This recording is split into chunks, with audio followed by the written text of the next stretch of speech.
Hello everyone. So আজকে আমরা যাচ্ছি নৈহাটির বড় মায়ের মন্দির। সো আমরা চৌমাথা থেকে ধরে এলাম অটো। দেন অটো করে আমরা চলে এলাম সোদপুর স্টেশন।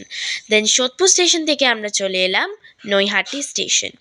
দেন আমরা একটা টোটো ধরে চলে গেলাম বড় মায়ের মন্দিরের সামনেই। এখন আমরা লাইনে দাঁড়িয়ে আছি বড় মায়ের মন্দির যাওয়ার লাইনটা, যেটা মোড়ের মাথা থেকে অনেকটা হেঁটে চলে এলাম এই লাইনে। প্রচুর লাইন এখন।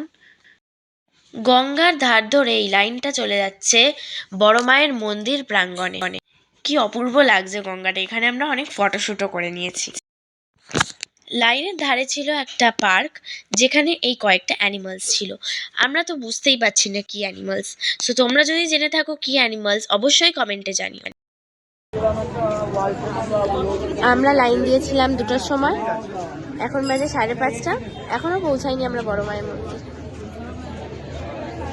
আমার কান্না আসছে সত্যি।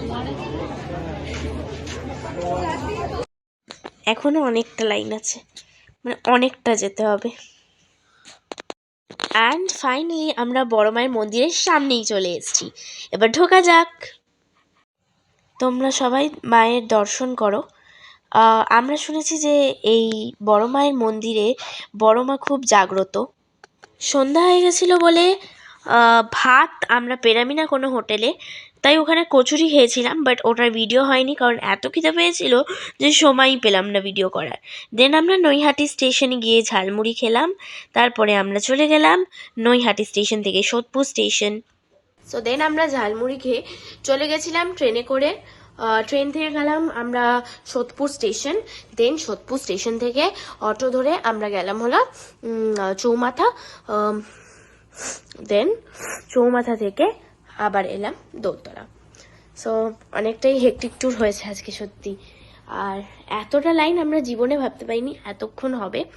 সত্যি অনেক লাইন, আমরা 4 ঘন্টা দাঁড়িয়েছিলাম লাইনে সত্যি। তারপরে দর্শন পেয়েছি বড় মায়ের, খুবই ভালো লেগেছে।